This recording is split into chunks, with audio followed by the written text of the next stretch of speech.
언니들과 함께 책 그리고 영화를 이야기하는 언니들의 북신의 살롱 조감독입니다. 유지입니다. 부희입니다. 은하입니다. 네. 안녕하세요. 별일 없으시죠? 한 주 동안 잘 지내셨나요? 점점 날이 따뜻해지고 있습니다. 벚꽃 구경들은 잘 다녀오셨고요? 네. 혹시 뭐 나만의 벚꽃 아지트 같은 데가 있어요? 벚꽃 명소, 나만의. 벚꽃 명소? 그런데 다 출입 금지되지 않아. 요즘에는 좀 그런데 코로나랑 이런 것 때문에 좀 그런데 저는 코로나 발발하기 전까지는 꼭 그 3월 말 4월 초쯤 해서 제주도를 갔어요. 아, 제주도에? 네, 제주도가 왕벚꽃 명소들이 많아가지고 한 3년? 4년 정도 매번 봄에는 제주도를 찾았던 기억이 있네요. 갑자기 슬퍼집니다. 보통 벚꽃 하면 진해가 유명하지 않아요? 군항제. 거기는 진짜 사람들이 바글바글 했었는데 발 디딜 틈이 없다고 해서 이제는 거기는 저기 국회의사당 뒤쪽에 네. 한참 막 공연도 하고 밤에 특히 조명이 예뻤었거든요. 그래서 이제 매년 가야지 했는데 끊겼어요. 아, 그쵸. 올해는 뭐 힘드니까. 노점상도 막 맞아요. 열리고 막 이랬었던 것 마법 같은데. 마술사도 와서 막 공 굴리고 이런 것도 하고 재밌었는데. 저는 강원도에 많이 갔던 것 같아요. 강원도가 바람이 많이 불어서 그런 건지 특이하게 벚꽃나무가 다 되게 낮아요. 네, 그냥 머리 위로 이렇게 맞아. 있어요. 되게 낮더라고요. 벚꽃나무가 낮게 피어 있더라고. 그래서 되게 예뻐요. 예뻐. 감독님만의 명소가 있나요? 저는 이제 저희 동네. 우리 나도 그러긴 하다. 우리 동네 사람도 없고 안양천 장난 아니죠. 안양천 벚꽃길이 진짜 예뻐요. 맞아요. 일직선으로 쭉 연결돼 있어가지고 천 따라서 쭉 걸어가면 이거 너무 좋습니다. 그리고 제가 주말마다 가는 저희 집 뒷산이 있어요. 아, 그래요? 그 뒷산에 가면 그러니까 아무도 몰랐는데 어느 작년인가부터 갔는데 거기가 벚꽃 터널이 있어요. 계단을 따라 올라가면 거기가 쭉 한 100m 정도가 벚꽃 터널인데 거기 너무 예뻐요. 그래? 우리 내년에는 등촌동 봉제산으로 오세요. 오케이. 내년엔 등촌동 봉제상에서 집결. 좋습니다. 네, 저희 지난주에 이어서 달콤 쌉싸름한 초콜릿을 지난주에 했었죠. 네. 이번 주에는 판의 미로로 이야기를 나누게 됐습니다. 판의 미로를 선정하신 도희님의 이유 먼저 듣고. 제가 이유요. 판의 미로랑 달콤 쌉싸름한 초콜릿은 결국에는 너무 끔찍한 현실을 맞닥뜨린 소녀들의 이야기라고 할 수 있을 것 같고요. 네. 마찬가지로 판의 미로에서도 이 스페인 내전이 막 끝난 너무나 끔찍한 현실의 한복판에 어쩔 수 없이 존재하는 소녀가 있잖아요. 오피리아라는 소녀가 있잖아요. 그 소녀가 이 현실을 견디기 위해서 자기가 좋아하는 것들을 끌어와서 환상을 만들어내요. 네, 예전에 티타가 요리를 했던 것처럼. 네, 그런 맥락에서 추천을 해봤습니다. 네. 좀 비슷한 느낌이 있는 것 같아요. 그런 면에서는. 그래서 현실이냐 환상이냐 이것은 과연 그런 부분에서 이야기를 오늘 좀 많이 깊게 나눠야 되지 않을까라는 생각을 하고 있고요. 일단 영화 판의 미로 어떻게들 보셨는지 전반적인 감상부터 나누고 시작하겠습니다. 무섭다. 저도 이제 두 번째 보는 건데 이번에 처음에 이 영화를 홍보했을 때 처음 그 개봉 당시에 뭐 어른들을 위한 환상 동화 약간 이런 식으로 해서 아마 홍보를 했던 기억이 나요. 그래서 저도 그냥 흔히 제가 생각하는 뭐 해리포터나 이런 좀 경쾌한 그런 환상적인 판타지 영화인 줄 알고 보러 갔다가 아주 혼나서 나왔죠. 잔혹하더라고요, 이게. 환상동화가 아니라 잔혹동화더라고요. 맞아요. 네, 꽤 끔찍한 장면들이 나오고 이래서 처음 봤을 때는 되게 좀 잔인하고 무섭다라는 인상을 많이 받고 있었는데 이번에 다시 봤을 때도 여전히 그랬습니다. 진짜? 너무 이게 뭐랄까 그 약간 손끝 발끝이 막 이렇게 쩌릿쩌릿한 그런 날카로운 느낌들이 그 전체적인 영화에 좀 깔려 있어서 좀 이렇게 약간 뒷목이 약간 그렇게 봤던 것 같아요. 아니 이게 보니까 굉장히 리얼하게 그렸어요. 맞아요. 장면도 연출을 막 찢는데 그 찢어지는 그 모양 그대로 살려가지고 보여주는 거야. 무서웠어. 병으로 막 찍어버리는데 사람 그 얼굴 뭉개지는 게 그대로 표현됐더라고요. 너무 잘 와 이걸 이대로 다 보여줘? 와 2006년에 개봉한 영화인데? 병으로 찍는 장면이 나와요? 네. 그 농부 부자, 농부 사냥꾼 부자를 거의 초반에 죽겠죠. 나와요. 네. 그 비달 대비가 네. 막 병으로 막 도윤님은 뭐 워낙 또 좋게 보셨으니까 재밌게 보셨으니까 추천을 하셨겠죠? 네, 이거 저는 처음 봤을 때 와 진짜 영혼에 큰 충격을 받았어요. 어떤 면에서? 일단 좋기는 너무 좋았는데 슬프기는 너무 슬프고 그리고 그 표현하는 방식 물론 되게 잔인한데 현실이 이거보다 안 잔인한가? 이런 생각도 들고 그래서 좋았어요. 원래도 그 기에르모 델 토로 감독 영화 찾아보셨었나요? 좋아하시고? 저는 이 감독 좋아하는 편입니다. 그래요? 네. 약간 이런 환타지물을 좀 찾아서 보시는 편이에요? 좋아하는 편이에요. 또 생각해보니까 의도하진 않았는데 이 사람도 멕시코 감독이잖아요. 맞아요. 네, 그런 좀 아직 정제되지 않은 날것이라는 느낌이 들어서 제가 더 좋은 것 같아요. 아무래도 미국 사람들도 이 감독한테 그렇게 반한 걸 보면 상도 많이 받았고 비슷한 거 느끼지 않을까요? 네. 저는 기에르모 델 토로 감독 작품은 헬보이 하고 그리고 쉐이브 오브 러브. 네. 쉐이브 오브 워터. 쉐이브 오브 러브. 워터. 쉐이브 오브 러브. 네. 쉐이브 오브 러브는 누구의 영화지? 그러면 네, 그 두 작품 봤고 그 전에도 아마 SF물 만들었던 걸로 기억하는데 몇 작품 봤던 것 같아요. 블레이드도 만들었었고 그 다음에 뭐 폭삭 망했지만 퍼시픽 림도 만들었었고. 네네네네. 네. 쉐이브 오브 워터는 상도 받지 않았나요? 맞아. 영화제에서 네. 굉장히 평단에서도 좋은 평을 받았던 걸로 기억하는데 어떻게 너무 보셨어요? 좋았어요. 근데 느낌이 묘하게 좀 다르지 않아요? 파네미로하고는? 좀 그것도 물론 몽환적인 느낌도 있고 근데 거기에도 좀 잔인한 장면들이 나오잖아요. 네. 쉐이프 오브 워터에도 네. 잘 기억은 안 나는데 저는 파네미로랑 막 되게 다른 느낌이다라는 느낌은 지금 생각해보면 없는 것 같아요. 비슷한 그래요? 것 같아요. 몽환적이면 적당히 잔인하고 적당히 다르다고 예쁘고. 느끼셨어요? 감독님은? 좀 더 따뜻했던 것 같아. 그 사랑 얘기니까. 네, 그런 그렇죠. 것 같아. 소재 때문인가 봐. 근데 그런 건 있어요. 어떻게 이 상상 속에 있는 상상할 수 있는 괴수라고 해야 돼? 뭔가 그런 것들을 그려내는 데 있어서 굉장히 출중한 그러니까 거기서도 이제 잔인하다고 얘기하셨던 부분은 원래 정해져 있는 질서에서 튀어나오는 것들에 대해서 되게 잔인하게 공격을 하잖아요. 거기서도 사람은 총으로 쏘고 이런 장면이 되게 많이 나오고 그래서 거기서 뭔가 다치지 않게 지켜주고 싶은 그런 마음도 애틋하게 표현을 하고 그런 건 좀 일맥상통하는 부분이 있네요. 네. 그리고 어쨌든 우리가 상상하는 것 이상의 세계나 캐릭터들을 좀 뭐랄까 좀 몽환적으로 그려내는 능력이 굉장히 출중한 감독인 것 같다라는 생각이 들었고요. 그런 부분들이 이 파네미로가 거의 제가 알기로는 이 감독의 가장 최고의 작품이다라는 평을 받는다고 하더라고요. 그래서 아마 파네미로로 나눌 수 있는 이야기들이 많을 것 같은데 국내에서 개봉할 당시에 마케팅을 잘못했다고 해요. 마케팅을 약간 해리포터 느낌으로 마케팅을 하는 바람에 보면 아동용 판타지 영화인 줄 알고 갔다가 극장에 애들 막 울고 그리고 사실 어른들도 보러 갔다가 좀 당황하고 나왔다는 후기들이 이어졌다고 해요. 승모근이 너무 아팠어요. 보고 나서 하도 15세인가요? 관람가 15세 관람가인가? 네. 그래서 아마 보시는 분들이 이 포스터 혹은 제목만 보고 갔다가 보고 난 후에 감상이 완전히 달라지는 경우가 많았다고 하는데 부제도 예뻐요. 오피리아 세계의 역시. 애 이름이 예뻐. 오피리아란 이름. 혹시 언니들도 비슷한 느낌 받지 않으셨나 좀 궁금해서. 맞아. 이 나이에 제가 이거를 봤으면 잠을 못 자지 않았을까. 어릴 때 봤으면? 15세 때 봤으면 잠을 못 자지 않았을까. 근데 뭐 지금 봤을 때는 사실 그 여기 그 아빠로 나오는 이름이 뭐죠? 비달 대위.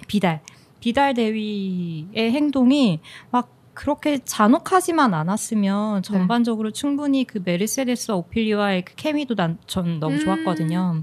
따뜻한 그런 감성도 느낄 수 있어서 저는 괜찮았던 것 같아요. 그리고 또 우리가 흔히 요정이라고 생각하면 너무 맞아. 이렇게 흔히 그리는 예쁘고 이렇게 깜찍하고 이런 느낌이 아니라 전반적으로 전부 다 좀 약간 소름 끼치게 크리피하게 기이하게 그렸죠. 네, 그래서 그런 설정도 평소에 가지고 있던 그런 상식을 좀 깨줘서 깨주는 부분이 있었어. 그게 쉐이프 오브 워터도 그렇잖아요. 저도 그 느낌 받았어요. 아름다운 괴물이라고 표현하면 좀 안 되는데 약간 그런 환상적인 캐릭터를 상상하는데 보기에는 조금 좀 징그러워 보이잖아요. 그 맞아요. 영화 속에 등장하는 인물도 감독이 굉장히 독특하다. 맞아요. 감독의 세계가. 그래서 처음에 걔가 요정을 만났을 때도 오피리아가 요정을 만났을 때도 요정은 이렇게 생긴 거야 맞아. 라고 하면서 이렇게 예쁜 그림을 보여주잖아요. 그러니까 걔가 이렇게 마법을 부려서 그 모습으로 따라하더라고. 네.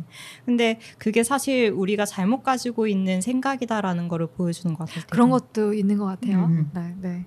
저는 아까 얘기를 하셔가지고 처음에 그 곤충이 이렇게 날아오잖아요. 사마귀였던 이상한 것 같아. 뭐 나무 벌레 같은. 맞아요.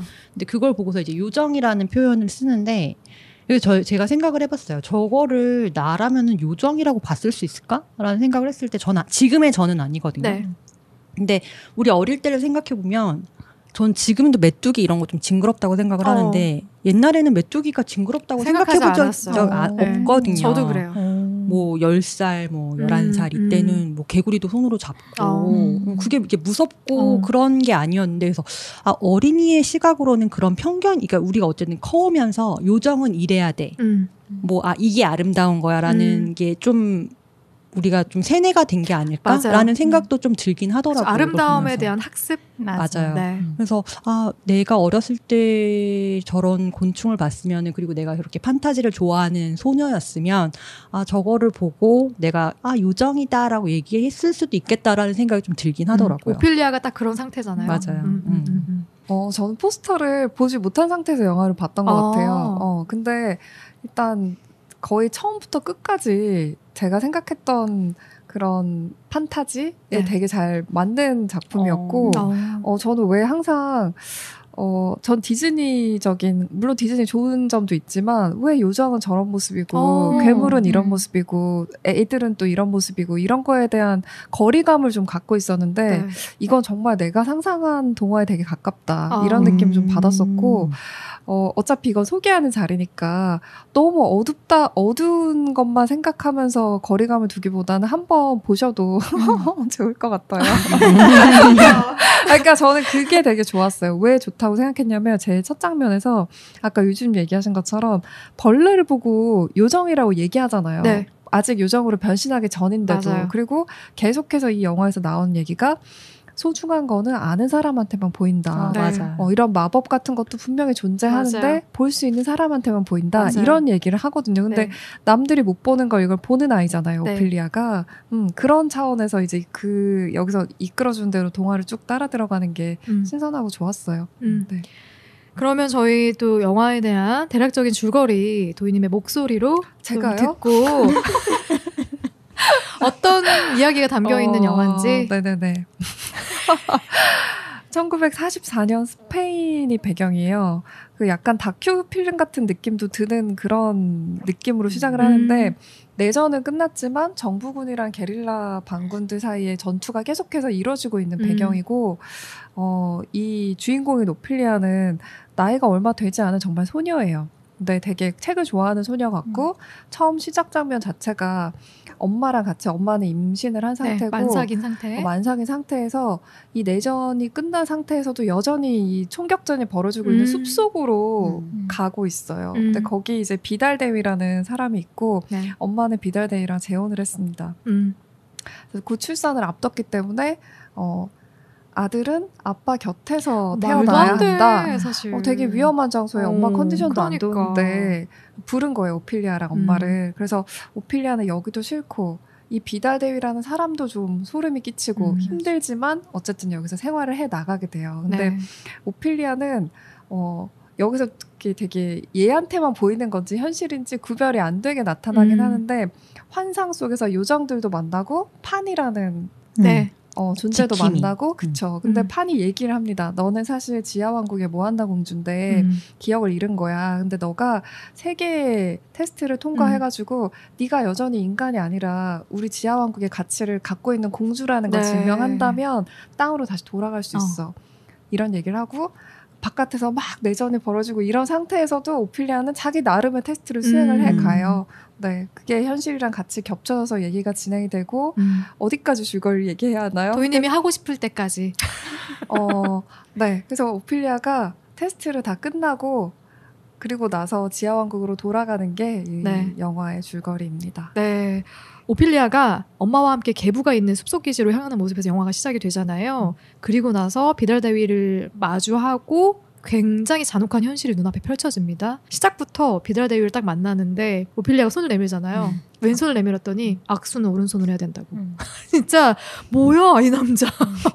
그리고 나서부터 오피리아가 현실에서 벗어나고 싶은 생각이 들 수밖에 없는 행동을 비달대위가 계속 서슴없이 한단 말이에요. 엄마한테도 자꾸 떠나자고 하잖아요. 근데 이제 현실이 녹록지가 않은 거죠. 저는 이런 질문을 드려보고 싶어요. 언니들이 오피리아라면 이 현실을 어떻게 이겨냈을까? 저라면 제가 이 나이였다면 그러니까 그냥 아버지가 무섭고 낯선 환경이 무서웠을 것 같아요. 그 외에 지금 이 세계가 어떻게 돌아가고 있는지를 정확하게 인지를 하진 못했을 것 같거든요. 근데 어쨌든 이상하고 낯선 환경에 왔는데 거기에다가 내 새 아빠라는 사람이 너무 무서운 사람이야. 그리고 엄마를 근데 내가 뭔가 보호해야 될 것 같은 거예요. 그런 상황인 거잖아요. 그러면 저는 오피리아처럼은 못했을 것 같아요. 저는 왜냐면 상상력이 그렇게 뛰어나. 상상으로 뭔가 현실을 도피하지 못했을 거다. 상상으로는 못했을 것 같고 그냥 열심히 엄마 옆에서 엄마 병간호를 하면서 지내지 않았을까? 그냥 순응했을 거다. 네, 그냥 순응했을 것 같아요. 현실에. 그리고 그러니까 이게 그렇게까지 이 사회가 어떻게 돌아가는지에 대한 인지를 했을까요? 그것까지는 못했을 것 같거든요. 저라면. 그냥 내가 되게 무서운 환경에 새로운 환경에 와 있구나 정도? 내가 엄마를 보호해야겠구나 라는 생각에 그냥 엄마 옆에서 엄마를 잘 케어하려고 했을 것 같아요. 어설프게라도. 저는 더 나아가서 비달대위 눈에 들었을 것이다. 어머.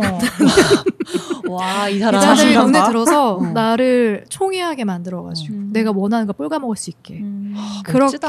근데 엄마만이라도 오피리아를 좀 케어해줄 수 있었다면은 근데 그랬다면 얘가 이런 상상의 나래조차 펼치지 못했겠죠. 상상인지 환상인지 현실인지는 모르겠지만 여기 오지도 않았겠죠.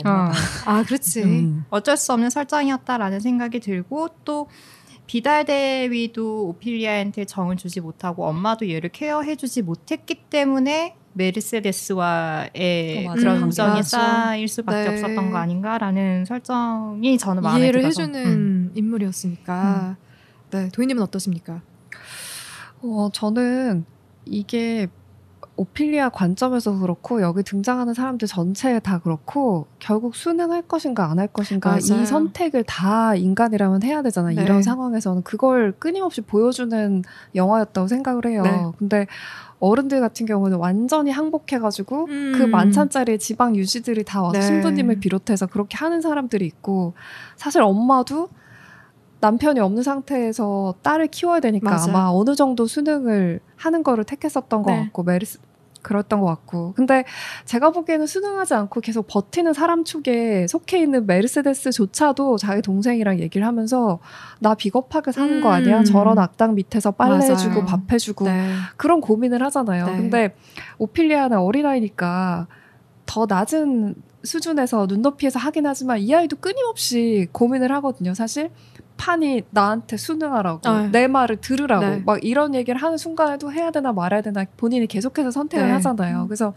어느 선에서 타협하는지는 결국 자기를 대입해서 또 봐야 되겠지만 어쨌든 오피리아는 자기가 정한 선을 넘지 않는 걸로 결정을 했었잖아요. 그래서 그런 차원에서 그냥 봤어요. 그냥 봤고 이 아이가 만들어낸다고 하지 않을게요. 오피리아가 겪는 이 테스트도 10가지 얘기를 해도 되나요? 테스트도 처음 봤을 때는 첫 번째 미션 두꺼비는 도대체 왜 하는지 모르겠다. 나는 더한 거를 기대했는데 근데 지금은 보면서 진짜 무릎을 쳤어. 이게 너무 적절한 테스트였다.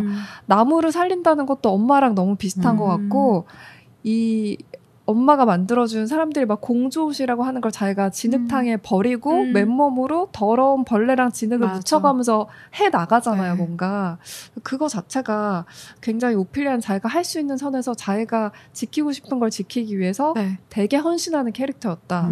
그렇게 이해를 했어요. 도희님이라면 오피리아와 같은 느낌으로 저 마음에 어떠세요? 이게 동생이나 엄마에 대해서 굉장히 사랑을 갖고 있잖아요. 저는 그런 사람을 위해서라면 했을 것 같아요. 뭔가 그런 비달 대위한테 잘 보이려고 하지 못했을 것 같아요. 제가 나쁘네요. 진짜 나쁘진 않아. 살고 싶어서 수능 난 살고 싶어서 그런 느낌인 것 같고요. 아마 같은 맥락에서 이런 질문을 드릴 수 있을 것 같은데 그렇다면 과연 오피리아가 겪었던 일들은 현실일까 환상일까? 그녀는 정말 지하 왕국에 잃어버린 공주였을까? 이 결론을 통해서 감독이 의도하는 바는 또 무엇이었을까? 이 질문은 또 도희의 시선이기도 합니다. 도희님이 함께 나누고 싶어하는 질문이었어요. 현실을 도피하고자 했던 환상이라고 생각해요? 이라고 좀 더 생각을 해요. 일단 얘가 처음에 그 지하 세계에서 나올 때부터 지상으로 올라옴으로 인해서 지하에 있는 그 육체가 부재했던 거잖아요. 근데 왜 돌아갈 때는 육체는 남겨두고 가야 되는 건지 그게 가장 컸고요. 그래서 일단 그 오피리아가 죽었던 장면에서는 이거는 환상이다라는 쪽이 훨씬 강하게 남았고 중간중간 부분에서는 이게 환상이 아니라 현실이었으면 좋겠다라는 그냥 바람은 있었지만 얘가 이 현실이 저 같은 경우에는 이렇게 평상시에 스트레스를 받으면 잠잘 때 상상의 나래를 펼친 아이였어요. 네네네네. 옛날에. 네. 그래서 그거를 생각하면은 충분히 얘가 그런 걸로 이 현실을 그때만이라도 도피를 하면서 스트레스를 풀었던 게 아닐까라는 생각이 들어서 그거는 얘가 만들어낸 환상이 더 어울리겠다. 그러면 은하님의 결론은 환상이다. 네. 싹 다. 모두 환상이다. 네. 저도 은하님이랑 좀 비슷한데 저는 도피라기보다는 자기가 지키고자 했던 거를 지키기 위한 환상이었던 것 같아요.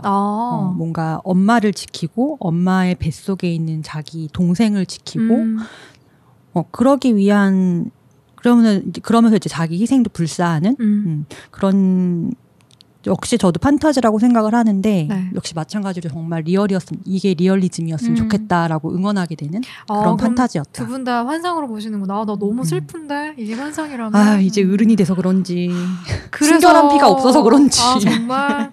그래서 나는 이게 현실이라고 생각하고 싶은 것 같아요. 저도 현실이라고 생각하고 싶어요. 환상이라고 생각하고 싶지 않아요. 저는 이건 현실이고 왜냐면 분필로 문을 만들어서 비달대위로부터 도망치잖아요. 그런 게 환상이었으면 가능했을까? 라는 생각이 들고요. 거기에 진짜 문이 없었을까? 무섭다. 거기에 진짜 문이 없었을까? 아니 그 맨드레이크 뿌리도 막 불 타워 오를 때 막 소리를 내잖아요. 애가 정말 살아있는 생물처럼 생명체처럼. 그게 비달대위에게 들렸을까? 제발. 아니 근데 저는 정말 환상적이게 이제 이 아이가 자기의 소중한 사람을 지키기 위한 판타지였다고 생각을 했던 게 막판에 그 엄마랑 다 등장을 해요. 그 자기 환상 속에. 그래서 더 환상이라는 생각이 들었어요. 근데 마지막 장면은 그런 논쟁의 여지가 있다. 저는 계속 이게 현실이라고 생각하면서 봤어요. 저도요. 현실이라고 생각하면서 봤고 그리고 특히 이제 그런 장면들이 이제 계속 어른들한테 물어봐요. 나 판을 만났었고, 나 요정을 만났었고, 어떻게 생각하냐. 자기가 좋아하는 엄마한테 물어보고, 멜세데스한테 물어보고 하는데, 엄마는 계속해서 받아주다가 드디어 이제 뿌리를 발견한 순간에 그거를 불구덩이에 집어 던지면서, 현실은 세상은 정말 잔인한 곳이야. 뭐 동화랑 달라. 마법은 맞아. 없어. 아예 딱 이렇게 얘기하잖아요. 근데 그렇게 얘기하면서 자기가 던지고 나서 바로 극도의 고통을 느끼잖아요.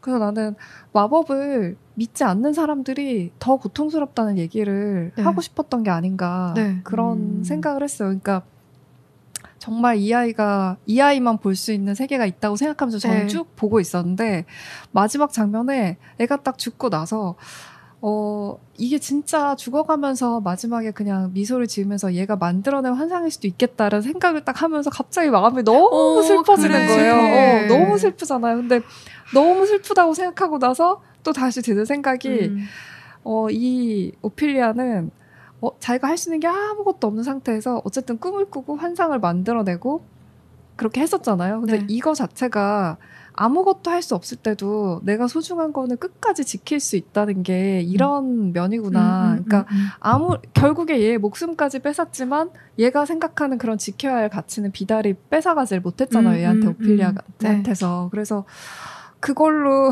충분하다고 할 수는 없어. 그래도 너무 마음이 아픈데. 근데 믿고 싶은 거지.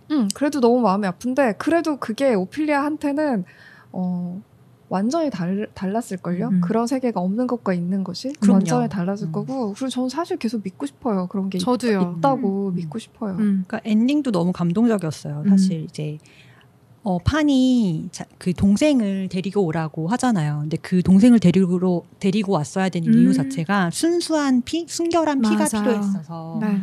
아이를 찌르라 그랬나? 뭐 그랬을 거예요. 피가 필요하다. 한 방울이면 된다. 순수한 피 한 방울이면 문을 열 수 있다. 이 오피리아는 자기 동생을 그 한 방울도 아까웠나 봐요. 너무 소중했나 보지. 한 방울을 찌른다고 하기에는 칼이 너무 무서웠어. 판을 믿을 수. 근데 앞에서 약간 떡밥 있지 않았어요? 메르세데스가 판에 믿지 말라는 식으로 얘기하지 않았어요? 우리는 맞아요. 판을 믿지 않아. 그리고 제일 처음에 만났을 때부터 이게 나고 이게 공주님이에요. 저 뒤에 아기는 뭐예요? 대답하지 않아. 맞아. 근데 저는 그러니까 저는 어쨌든 이게 판타지고 환상이라고 생각했으니까 이 환상이 명확하게 열리는 순간이 오피리아의 피로부터 생겼다는 게 되게 좋았어요. 이 아이가 얼마나 순수한지를 보여주는 장면이어서 되게 좋더라고요. 너무 그냥 가슴이 아프다. 여러 가지로. 맞아. 근데 어쨌든 저는 환상이라고 믿고 싶지 않고요. 그리고 오피리아와 엄마에 대한 얘기도, 엄마 카르멘에 대한 얘기도 하고 싶은데 오피리아가 엄마에게 떠나자고 계속 호소를 하잖아요. 그런데 카르멘이 그렇게 간단한 문제가 아니다. 어른이 되면 알게 될 거다라고 체념하게 만들거든요. 어떠세요? 이 카르멘의 캐릭터 어떻게들 보셨어요? 사랑에는 워낙에 여러 종류가 있기 때문에 분명히 이런 카르멘 같은 사랑을 추구하는 사람들도 현실 세계에 굉장히 많은 것 같아요. 저는 아니기 때문에 결혼을 안 했겠죠? 네. 그런데 물론 이런 경제적인 안정과 그리고 특히나 지금 이 카르멘 같은 경우에는 혼자가 아니잖아요. 네. 내가 부양해야 할 자식도 있고 네. 그리고 뭐 물론 비달 대위의 자식이긴 하지만 지금 뱃속에 아기도 있고 이러다 보니까 어쩔 수 없는 선택이 아니었을까라는 생각이 들어요. 경제적으로도 그렇고 뭐 이 시대에는 그런 지위 같은 것도 중요했을 테니까 그런 면에서도 어쩔 수 없는 선택이지 않았을까. 하지만 나는 못하겠다. 이게 지난 시간에도 얘기했는데 확실히 이게 선택의 문제인 것 같아요. 내가 어떤 선택을 하느냐에 따라서 이제 그거에 대한 책임을 져야 되는데 저는 그러니까 제 가치관으로는 카르멘이라는 사람이 엄마로서 올바른 선택은 아니었다라는 생각이 들어요. 그렇다고 해서 이 사람을 비난하고 싶지는 않은 게 이 사람이 어떠한 생활을 했는지 그냥 뭔가 추측을 할 수가 있잖아요. 아이 하나를 데리고 남편 없이 여자가 그리고 지금 이 비달 대위가 하는 얘기랑 이런 걸 보니까 이 스페인에서도 남성의 지위가 굉장히 높았던 것 같은 그런 인상을 풍기는데 여자 혼자서 아이 하나를 데리고서 살아가는 게 과연 쉬웠을까라는 생각을 했을 때 이 사람을 비난하고 싶진 않은데 안타까운 선택을 했다. 그 정도 얘기하고 어쨌거나 싶네요. 얘 아빠가 무슨 의복 만드는 재봉제사 였고 이 엄마가 경제적인 능력이 있는지 없는지는 안 나오지만 그 돈을 벌던 아빠가 이제 돌아가시게 되면서 이 아이를 혼자 키우기가 현실적으로 힘들지 않았을까? 물론 그랬겠죠. 그래서 단골 손님이었던 비달 대위랑 된 거죠. 인연이. 도희님은 어떻게 보셨습니까? 네, 너무 많은 사람들이 이런 선택을 하는 것 같고, 우리도 다 그런 면이 있는 것 같고. 근데 이제 엄마가 딸한테, 나 너무 오래 혼자 지냈어. 너도 크면 이해하게 될 거야. 이거는, 어릴 때 생각하는 거랑 어른이 됐을 때 이제 남녀 간의 사랑이 없는 상태로 오래 버텼 그 엄마의 그런 고통은 사실 딸한테 설명하기는 어렵지만 이것도 사실 맞는 얘기잖아요. 그건 좀 공감이 됐고, 그리고 되게 세상이 잔인한 곳이란 는 명확한 인식을 갖고 있었던 것 같아요. 마법이 없다. 동화랑 다르다. 세상 잔인한 곳이다. 그리고 또 이 오피리아한테 좋은 옷이나 구두를 주면서 굉장히 기뻐하거든요. 맞아요. 그래서 이 남자도 그리고 비달에 대해서도 좋은 사람, 아마 좋은 태도를 보여줬을 거예요. 카르멘한테. 초반에. 기대되는데 우리한테 지금 보여주는, 영화에서 보여주는 그런 모습보단 다정하게 대했을 것 같고, 그리고 주변 사람들한테 대하는 것도 카르멘이 있을 때 확실히 좀 다정해져요. 오피리아에 대해서도 화를 내려고 하다가도 카르멘이 눈을 뜨면은 카르멘한테 맡기고 나가고, 엄마가 죽고 나서 확연히 오피리아에 대해서 잔인하게 대하잖아요. 그러니까 그런 것들을 보면 일반적인 평균적인 인간인 내가 하는 실수. 나는 남자한테 좋은 면을 보고 얘가 좋은 생각이라고 생각해서 사귀었지만 주변 사람들 다 나쁜 놈이라고 하는 그런 것도 카르멘이 똑같이 할 수 있다. 그래서 네네네. 너무 막 나쁜 걸 알면서 수능했고 그렇게 생각하고 싶진 않은데 그러나 어쨌든 순응하는 편에 가까운 사람이죠. 여기서는. 볼 수 있는 부분만 보고 나머지는 이제 눈을 닫고 살았던 사람이죠. 확실히 말씀하신 것처럼 오피리아에게 뭔가 현실과 마법은 달라라는 얘기를 계속 해줄 수 있는 캐릭터로 그려야 되다 보니까 이 잔인한 비달 대위 곁을 떠나지 못하는 그런 인물로 그려낸 것 같은데, 근데 저는 끔찍했어요. 맞아요. 사실 첫 만남부터 마차에서 내렸는데 휠체어 나 그 정도 아니라고, 나 타지 않겠다고 했는데 딱 귀에다 대고 내 체면을 생각해서 앉아. 그리고 앉혀. 계속 휠체어 타고 다니게 해. 그리고 계속 내 아들. 사실 카르멘의 상태가 중요한 게 아닌 거예요. 근데 어느 정도 사실 이런 모습들이 보였을 때 정뚝떨 될 수 있잖아요. 근데 그걸 외면하는 거야, 계속. 인정하고 싶지 않은 거지. 그 이면에는 내 아이가 있고 내 아이가 이렇게 좋은 구두, 좋은 드레스, 좋은 집. 그것도 크게 작용했을 거예요. 네. 근데 정말로 오피리아가 원하는 거였느냐라는 거죠. 그러니까 아이가 갖고 싶은 것보다는 내가 주고 싶은 그러니까. 저는 그런 부분을 카르멘을 통해서 봤어요. 근데 저는 오피리아도 옷과 구두를 좋아했다고 생각해요.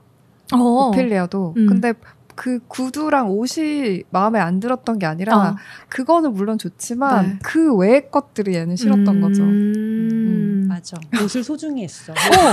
진흙으로 들어가기 전에 그걸 잘 벗어서 걸어놨어. 그리고 여러분 마지막 환상 생각나세요? 마지막 환상 속에 본인의 모습이 굉장히 예쁘고 구두도 딱 비춰주잖아요. 예쁜. 그래서 번쩍번쩍해. 그게 저 어릴 때 현실이 그렇게 아름답지 않았거든요. 제가 생각하기에는 다들 그런 면이 있겠지만 그래서 어린아이가 생각하는 시궁창 같은 현실에서 진짜 나는 되게 고귀한 핏줄의 공주일 거야. 그걸 찾아가는 여정을 되게 보여주는 것 같아서 나는 진짜 고귀한 사람이라서 당연히 공주 옷이나 신발이나 이런 걸로 보여주는 건데 그걸 내가 정말 타고난 공주라는 걸 어떻게 증명을 할 것인가. 그런 동화라는 거죠. 판의 미로를 아주 애정하시는 도윤님의 이야기 너무 흥미진진하게 듣고 있습니다. 엄마 카르멘에 대한 이야기를 나눴는데 저희 영화 속 최강 빌런 비달 대위에 대한 얘기도 빼놓을 수가 없죠. 비달 대위 진짜 극악무도한 인간인데 이 캐릭터 어떻게 보셨는지, 그리고 저는 좀 의구심이 가는 장면이 하나 있는데요. 시계요. 비달 대위가 아버지로부터 물려받은 시계가 있는데 그 시계에 대한 일화를 집에 초대받은 손님이 이야기하니까 그런 거 없다라는 식으로 이야기를 또 얼버무리거든요. 아버지가 전쟁에서 죽은 날 멈춘 시계죠. 그 죽은 시간. 네. 그래서 아들에게 죽은 시간을 알리기 위해서 일부러 깨트려서 고장낸 시계. 그랬는데 아니다, 없다, 그런 사실 없다, 이런 식으로 얼버무리고 지나가요. 이것도 왜 숨겼을까? 이것도 좀 궁금하더라고. 근데 저는 이 비달 대위가 이런 군대에서 수장 역할을 하고 있는 사람이잖아요. 인물이잖아요. 굉장히 강인한 사람이고, 그리고 주변 사람들에게 자기의 약한 모습을 보여서는 안 되는 사람이고 이런 사람이라고 생각을 해서, 근데 이 시계라는 이 매개체가 자신의 약한 모습을 내비치는 물건이라고 생각을 했어요. 그렇게 생각하셨어요? 네, 그래서 사람들에게 내가 이 아버지의 죽은 시간을 가리키고 있는 시계를 소중히 하고 막 이렇게 쓸고 닦고 하는 거 나오잖아요. 쓰는 건 아니지만 이렇게 닦고 하는 게 나오잖아요. 엄청 관리하죠. 네. 근데 그런 인간적인 모습을 남들에게 들키기 싫었던 게 아닐까? 인간적인 그걸 모습을? 인간적이라고 생각하셨구나. 아 그래? 도희 시선도 궁금한데? 그럼 인간적 계속 얘기하세요. 그렇게 생각을 했고 그러다가 나중에 이제 자기가 죽을 때가 되어서야 이제 그 시계를 다시 꺼내면서 내 아들에게 죽은 시간을 알려줘라라고 하면서 다시 한번 그런 부성애라고 하기 좀 그렇지만 그런 모습을 보여주잖아요. 그래서 저는 이 시계가 비달대위가 감추고 싶었던 그런 사람 냄새 나는 물건이 아니었나? 자기의 인간성을 드러내고 싶지 않았다. 약한 모습을 나타내는. 네, 좀 새로운 시선입니다. 그래요? 네. 도희님은 다르게 생각하셨나 봐요. 네, 저는 자기가 실제로 굉장히 아끼고 수시로 꺼내서 보고 맞아요. 확인하는 자기 몸처럼 여기는 시계에 대해서 다른 사람이 자기 선친 에피소드를 얘기하면서 언급하는 것도 불쾌하게 생각하면서 선친은 시계가 없으셨어. 이러고 딱 가는 장면을 보면서 뭔가 아빠에 대한 애증을 갖고 있는 게 아닌가. 그런 생각을 했거든요. 이미 다 큰 성인이지만 사실은 아버지의 자기한테 심어줬던 남자는 남자답게 죽어야 되고 그 순간에 반드시 그 다음 세대한테 전해줄 아들이 존재해야 되고 시계를 들고 다니면서 죽음 순간에 깨서 시간을 알려줘야 되고 이런 게 이 사람한테도 엄청 족쇄가 됐을 것 같아요. 그게 자기도 그대로 갖고 있기 때문에 다음에 태어날 아이가 아들이기를 간절히 바라고 마지막 순간에도 막 블라블라블라 헛소리를 하면서 전해달라고 하는 걸 보면 그게 되게 체화되어 있는 사람인데 동시에 다 큰 성인이 아닌 거잖아요. 여전히 죽은 아버지의 영향력 속에 있는 거잖아요. 그게 굉장히 싫다는 감정도 동시에 갖고 있었던 사람인 것 같아요. 그게 없었으면 자기 나름의 실제로 자기가 정을 쌓은 그런 사람을 상대로 어떻게 하면 뭘 할까 이런 걸 창조적으로 생각을 해내야 되는데 아빠가 한 걸 그대로 답습을 하고 있잖아요. 그래서 저는 그게 되게 좋았었거든요. 마지막에 뭐 내 아들에게 아버지가 죽은 시간을 알려주게 그리고 하나 더 하니까 바로 안 돼! 이 아이는 당신의 이름도 모르고 살 거야! 이러면서 바로 총으로 쏴버리죠. 그러니까 이게 이 다음 아이한테는 아버지의 족쇄를 그냥 아예 딱 해방을 시켜주는 거죠. 그래서 그런 점이 되게 좋았고 그래서 사실 그 부자를 죽일 때도 저는 그 사냥꾼을 죽일 때도 그런 생각이 좀 들었어요. 그 아버지랑 아들의 되게 서로를 아끼는 그런 모습 자체를 봤을 때 더 울컥하고 느껴가지고 아들부터 죽였다는 생각이 들었었거든요. 너무 끔찍했어. 그러니까 그게 자기가 정말 아빠와의 관계에서 그게 있었으면은 이 사람들에 대한 마음도 오히려 돌아섰어야 되는데 그게 아니고 더 잔인하게 아버지도 바로 죽여버리잖아요. 그러니까 어떻게 보면 얘도 오히려 더 담대하지 못하고 나약한 소년이었을 텐데 그래서 더 잔인한 인간으로 자란 게 아닌가. 너무 명쾌하다. 저도 좀 비슷하게 생각을 했어요. 그래서 처음에는 크게 의미를 안 뒀는데 그래서 그냥 아버지를 좀 싫어했나? 라고 생각을 했거든요. 단순하게. 근데 뭔가 이 질문을 받고서는 곰곰이 생각했을 때 그 첫 장면에서 그 사냥꾼 부자를 죽일 때도 그렇고 아버지에 대한 뭔가 애증이 있는데 그럼에도 불구하고 시계를 굉장히 소중하게 여기잖아요. 도희님 말처럼. 그래서 근데 자기가 거기에 뭔가 아직도 억압되어 있는 상태라는 거를 알리고 싶지 않았다. 약간 저는 거기까지만 생각했습니다. 비달대위는 뭐 앞에서도 계속 얘기했지만 굉장히 잔인한 사람이라서 뭐 우리가 얘기했던 잔인한 장면에 모두 다 비달대위가 등장을 합니다. 그리고 영화에는 판과 요정, 거대 두꺼비, 식인 괴물, 맨드레이크 뿌리 등 환상적인 캐릭터가 계속해서 등장을 해요. 혹시 언니들의 눈을 사로잡았던 캐릭터와 장면들은 어떤 것들이 있었는지? 전 식인 괴물이 제일 인상적이었어요. 그 눈알 괴물은 영혼에 큰 상처를 줬어요. 진짜 새겨졌어. 아니 근데 진짜 이게 너무 말초신경을 자극한다라고 느낀 게 그 눈알을 손바닥에 끼워 넣는 그 장면도 빨리 달가오지도 않아. 이렇게 하고 그냥 천천히 계속 그러니까 막 손바닥이 아픈 느낌이 드는 거예요. 근데 나중에 뭐 찾아보니까 이 델토르 감독이 그런 말초신경을 자극하는 그런 거를 되게 잘하는 감독이라는 또 평도 있더라고요. 근데 진짜 그 눈알을 손에 끼워 넣고서는 얼굴에 갖다 대고. 근데 얼굴에 갖다 대는 것까지는 상상을 못했는데 그 끼워 넣는 순간부터도 손바닥이 아팠는데 와 정말 너무 진짜 기발했다. 그 요정을 잡아 뜯어서 먹는 것도 너무 잔인했고. 맞아. 그거 진짜 잔인했어. 진짜 잔인했어. 그리고 진짜 오피리아가 잡힐 것 같은 그 긴박한 순간도 너무 분필로 문 그려가지고 천장. 그리고 저는 또 그 장면에서 또 좋았던 거는 오피리아가 되게 항상 남을 위하고 헌신하고 약간 이런 캐릭터처럼 계속 보였는데 결국엔 아이인 거예요. 그래서 먹지 말라고 했던 거를 포도를 너무 맛있게 먹는데 맞아. 그 장면도 이 오피리아의 아이 같은 그런 면이 잘 드러나서 좋더라고요.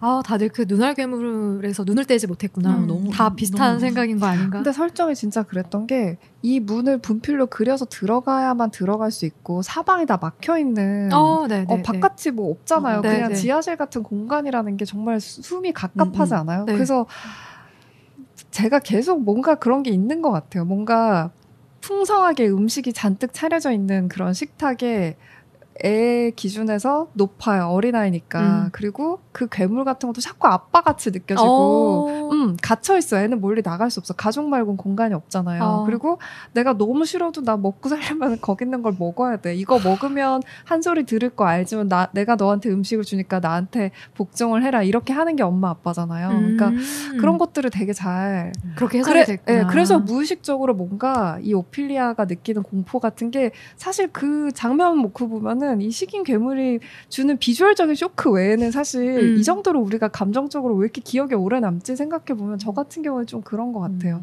근데 저는 이 그 설정 자체가 여기에 나오는 판도 그렇고 요정도 그렇고 뭐 두꺼비나 맨드레이크나 등등등의 이런 그런 요정? 요정? 환상적인 크리처들. 그런 애들이 기본적으로 다 되게 예쁘게 생기지 않았어요. 맞아요. 그러다 보니까 제가 보면서도 끊임없이 얘는 착한 애인가 나쁜 애인가를 계속 고민하게 되는 게 악이냐. 그게 저는 개인적으로 되게 재밌었거든요. 그것도 그럴 수 있다. 그러니까 물론 거기에서 메르세데스 같은 애들이 판을 믿지 마세요라고 얘기를 했어서 그런 것도 있지만 계속 판은 착한 애인가? 그리고 또 요정 같은 애들도 약간 좀 소름 끼치게 생겼잖아요.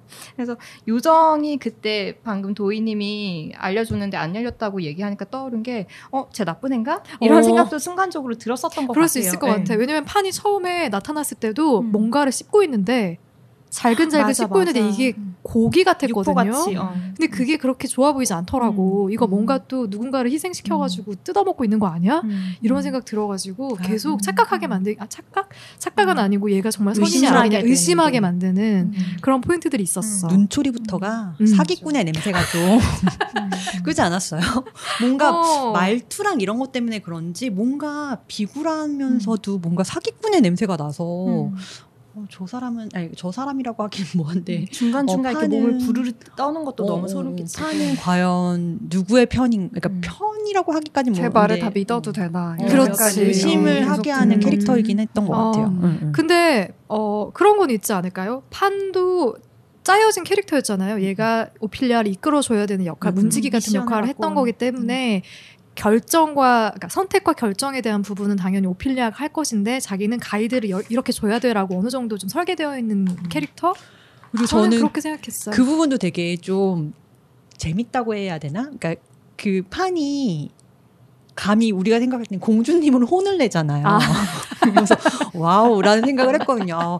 저 가이드 주제에 공주님한테 지하 왕국의 공주님을 과연 평생 넌 인간으로 살다 죽을 거라고 얘기하고 그래서 사실 더 의심이 갔어요. 진짜 공주 대접을 해주는 게 아니라 막 약간 하대하듯이 막 혼도 내고 막 이러니까 저 판을 과연 진짜 믿어야 되나? 라는 의심을 끝까지 했었던 것 같아요. 그 의심을 오피리아도 했고 그래서 마지막에 판의 가이드대로 따르지 않고 동생을 살렸죠. 해치지 않고 살렸죠.